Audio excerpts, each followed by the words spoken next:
नमस्कार दोस्तों, मैं doctor Prateek Patel Ayurveda lovers YouTube channel पे आप सभी का स्वागत करता हूं।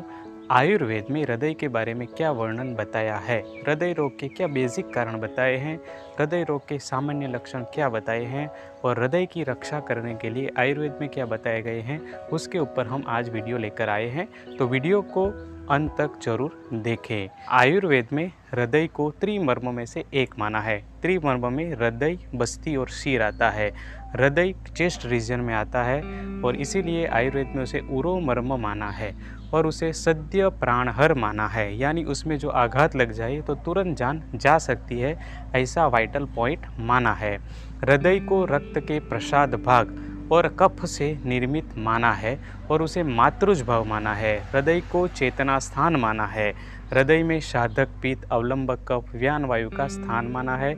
रस वह स्रोतस का मूल भी माना है और हृदय को चेतना स्थान माना है और मानसिक भावों को हृदय पर बुरा प्रभाव पड़ता है, उस पर बहुत ज़्यादा भार आयुर्वेद में दिया है। अब हम हृदय रोग होने के कारण को जानेंगे। अति उष्ण आहार, गर्म प्रकृति का आहार का एक्सेसिव सेवन करने से, अति गुरु आहार, हैवी टू डाइजेस्ट आहार का बार बार सेवन करने से हृदय रोग की संप्राप्ति बढ़ती है, ऐसा माना है।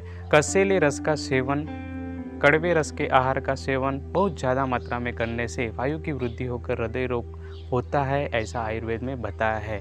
और अध्यशन करने से, यानी कि पहले जो खाना हमने खाया है वो हजम होने से पहले ही हम अगर कुछ खा लेते हैं तो उसे आयुर्वेद में अध्यशन माना है। दूसरे और खा लेने से आहार का सही तरह से पचन नहीं होता और आम बनता है और हृदय रोग का कारण बनता है। एक्सेसिव श्रम करने से, यानी एक्सेसिव फिजिकल एक्सेशन करने से भी हृदय रोग का कारण माना है। एक्सेसिव सेक्सुअल एक्टिविटी भी आयुर्वेद में हृदय रोग का कारण माना है। और इम्प्रॉपर पंचकर्म ट्रीटमेंट अगर होती है उससे भी हृदय रोग होता है, ऐसा बताया है। इसमें स्ट्रॉन्ग पर्गेशन थेरापी, यानी कि जो विरेचन प्रक्रिया है उसमें स्ट्रॉन्ग पर्गेटिव योग अगर दे देते हैं तो उससे भी हृदय रोग होता है। एक्सेसिव स्ट्रॉन्ग बस्ती द्रव्य, एनिमा भी स्ट्रॉन्ग दे देने से भी हृदय रोग होने का खतरा रहता है। मेंटल फैक्टर को भी आयुर्वेद में बहुत माना है। ओवर थिंकिंग, स्ट्रेस, भय, त्रास जैसे मानसिक भावों से भी हृदय रोग होने का बताया है। वेग संधारण को भी एक बड़ा कारण माना है। जो हमारे नेचुरल वेग्स है, 13 से या 14 प्रकार के जो वेग होते हैं, भूख है, प्यास है, छींक है, ऐसे वेगों को कभी भी रोकना नहीं चाहिए। मलमूत्रादि वेगों को कभी भी रोकना नहीं चाहिए। यह वेगों को फोर्सफुली रोकने से हृदय रोग होने का खतरा आयुर्वेद में बताया है। यह हमारी डेली लाइफ में हम छोटी छोटी गलतियां करते हैं जो बहुत सालों तक करते रहने से हृदय रोग की संप्राप्ति बनाते चले जाते हैं। एक्सेसिव व्यायाम करने से भी हृदय रोग होने को बताया है। जो आजकल हम सुनते हैं, देखते हैं, जिम एक्टिविटी करते ही हार्ट अटैक आ गया। व्यायाम भी हमें अपनी शक्ति से अर्ध शक्ति प्रमाण में करने को आयुर्वेद में बोला है। तो अगर एक्सेसिव व्यायाम भी हृदय रोग का एक कारण बनता है। क्रूसता, एमिसिएशन को भी हृदय रोग का कारण बताया है।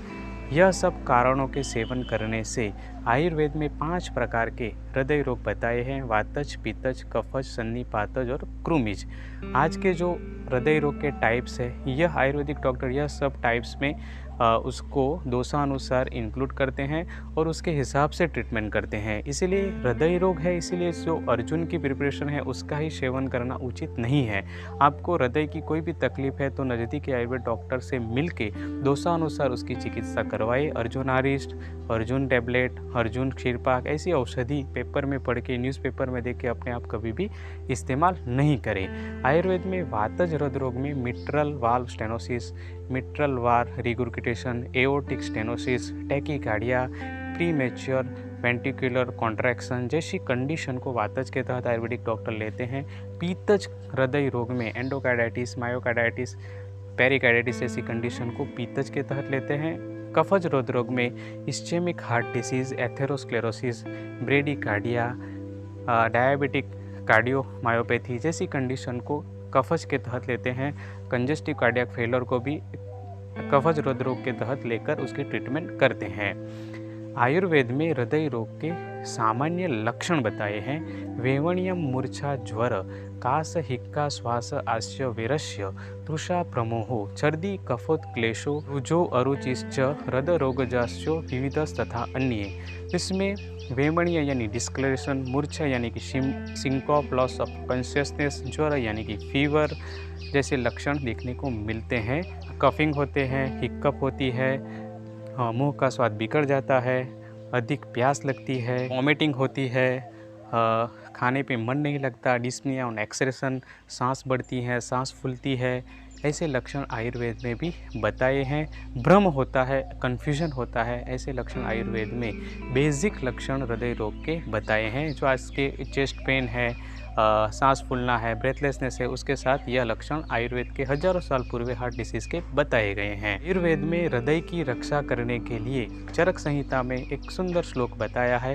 परिहार्या विशेषेण मनसो दुख हेतव हृदयम यत स्याद ओजस्य स्रोतसाम यत प्रसादनम ततत सेव्यम प्रयत्नेन प्रशमो ज्ञानमेव च। अर्थात इस श्लोक में बताया गया है कि हृदय की रक्षा करने के लिए मन को दुख पहुंचाने वाले भावों को त्याग करना चाहिए, उनसे दूर रहना चाहिए। यानी कि आयुर्वेद में भी मेंटल फैक्टर को हृदय रोग होने का प्रमुख कारण माना है। यानी जो स्ट्रेस है, चिंता है, ओवर थिंकिंग है, उनसे बचने को आयुर्वेद में बहुत भार दिया गया है। और जो हृदय आहार है और जो हृदय महाकसाई के जो खट्टे फल है, अनार है, लकुच है, बेर है, ऐसे फ्रूट्स का आप डेली लाइफ में इस्तेमाल करने को बोला है। और जो ओज के वहन करने वाले स्रोतस है, यानी कि कार्डियक चैनल्स और हमारी पूरी बॉडी के जो चैनल्स हैं उसको क्लियर करे, ऐसे आहार विहार का सेवन करने को बोला है। इसमें जो शरीर की शुद्ध करने वाली पंचकर्म चिकित्सा है, जैसे वसंत ऋतु में हम वमन कराते हैं, शरद ऋतु में विरेचन कराते हैं, ऐसी पंचकर्म क्रिया कराने से भी हमारे शरीर के सारे चैनल्स क्लियर रहते हैं।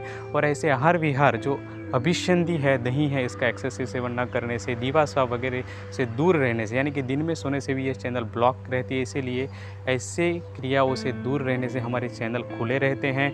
एक्सरसाइज करने से हमारे चैनल खुले रहते हैं। और जो सेडेंटरी लाइफ है उससे बचने से हमारे हृदय की रक्षा होती है।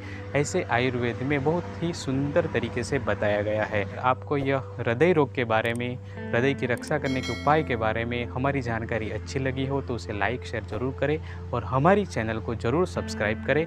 धन्यवाद। जय आयुर्वेद, जय धन्वंतरी।